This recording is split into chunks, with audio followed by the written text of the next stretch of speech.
Okay, what if the elevator stops? More trouble.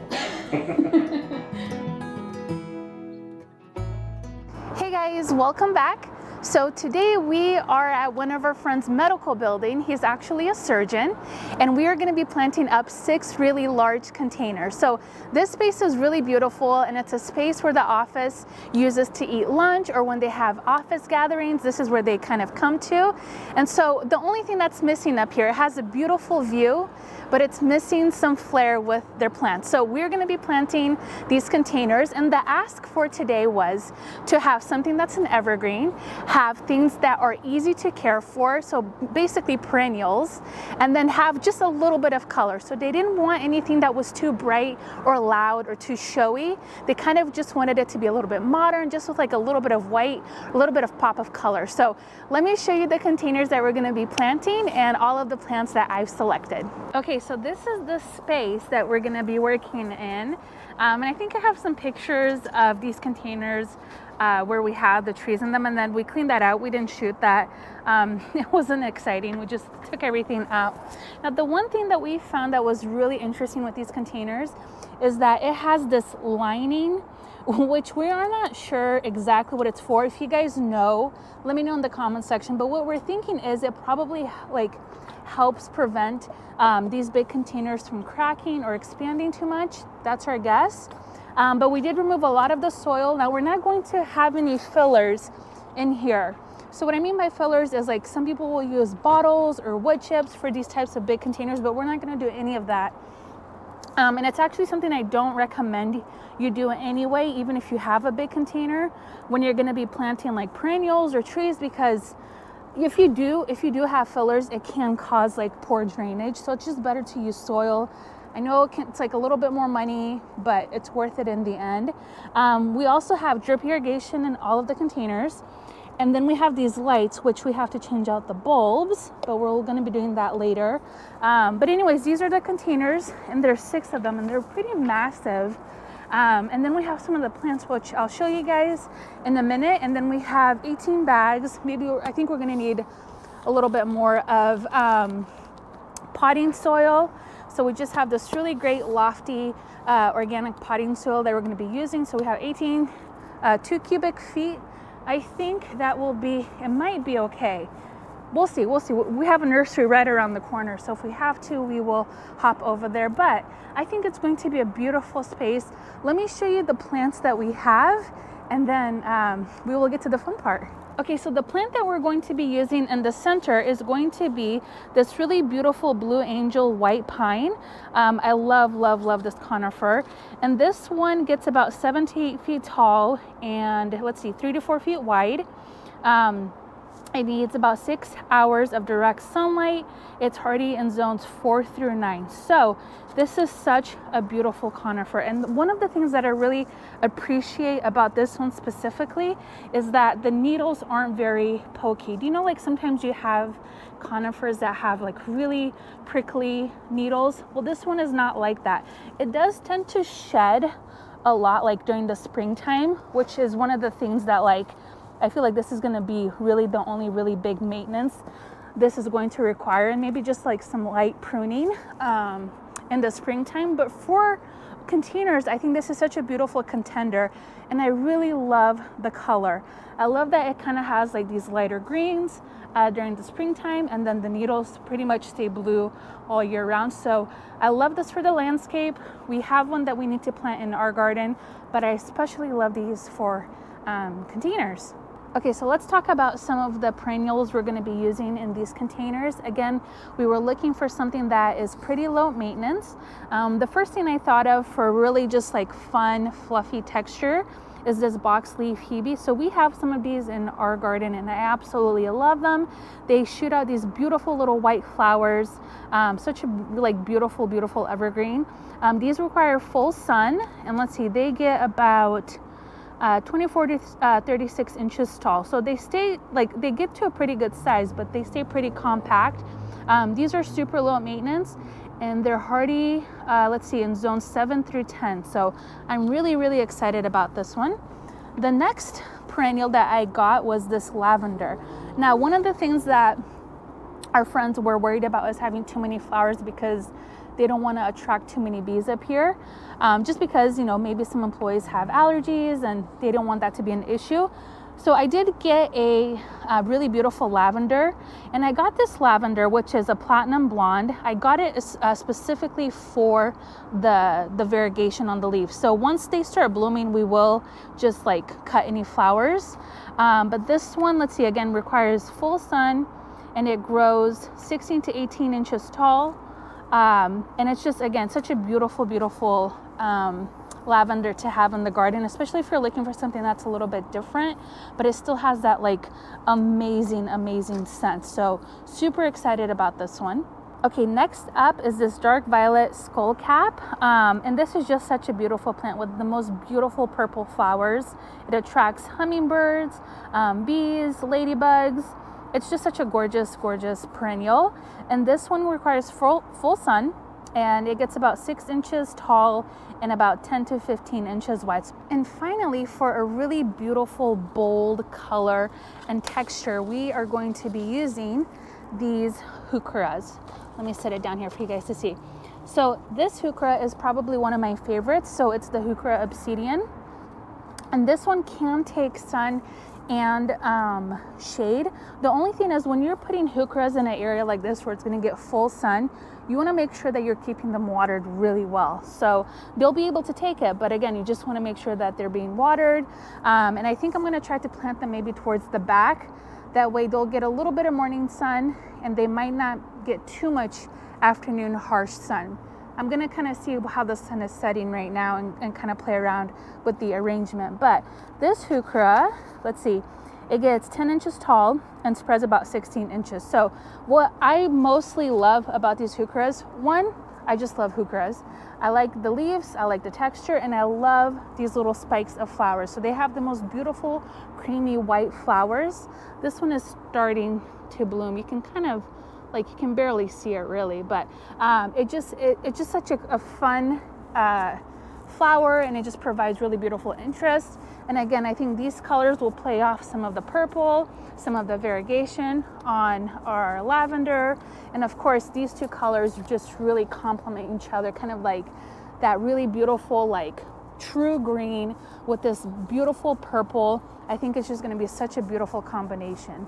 And finally, we are going to be using this beautiful bright white Calibrachoa. I wanted to use something that had small flowers but was soft and made a big impact. So I think Calibrachoas accomplished just that. Their blooms aren't that big, which is totally fine. Like, I thought about doing some petunias in here, but I really do love just how like sweet these look in containers, especially like when they're in full bloom and they're spilling over in the containers. Like, these are such a workhorse in the garden, and especially in containers. I think as long as you're feeding them once a week with like a good fertilizer, they will perform their little heads off. So I love these, and these again are white with kind of that like creamy yellow throat.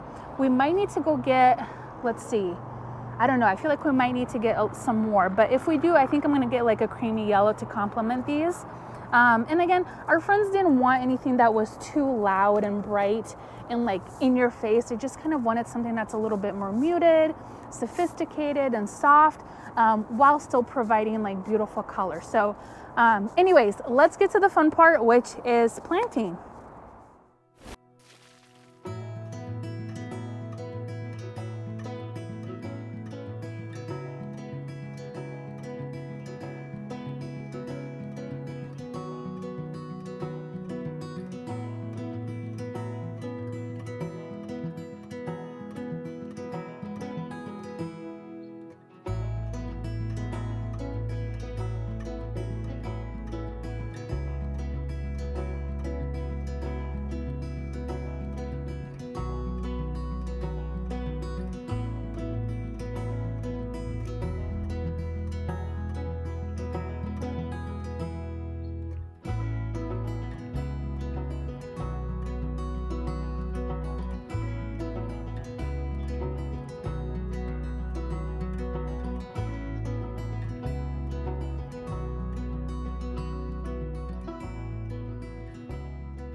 Okay, welcome back. So it's actually been a couple of weeks since we've been here. It was getting really late in the day when we were planting, and we just couldn't get like good footage to show you guys like afterwards how everything looked. But the containers are doing phenomenal. Like they look so good, and it's only been like just over a couple of weeks. And we haven't fertilized them or anything, just watered them, and they've been going through it because we've had like some 90-day degrees. Now it's really chilly, it's really windy, so that's why I'm like hiding in the corner over here because my hair is going crazy.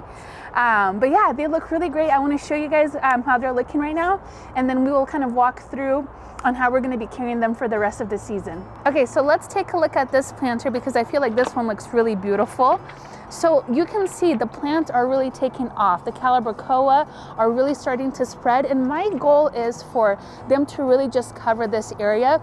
Obviously, we will have to trim these back a little bit just to expose the light, but the pine is doing really good. The only plant that we were having a little bit of issues with was with the skull caps. And I think what was happening is this is what I bred, but these like to go dry, a little bit dry before you water them. And I think we're just giving things too much water. And the same thing goes for the Calibrachoa. So we're still kind of playing around with the irrigation. And really that's what you have to do when you're planting things together, especially like not everything is drought tolerant in this container. The pine really needs a lot of water, so we're just kind of manipulating the water situation in these containers. Now, what also is really starting to bloom, Sergey, if you can come back here. So look at the hebe. And this is one of the reasons why I love these hebes so much, because they produce just these beautiful little delicate flowers. And as the plant starts to grow, my hope is that it's going to start filling in and just kind of cascading towards this direction, but it will be full of these little white flowers.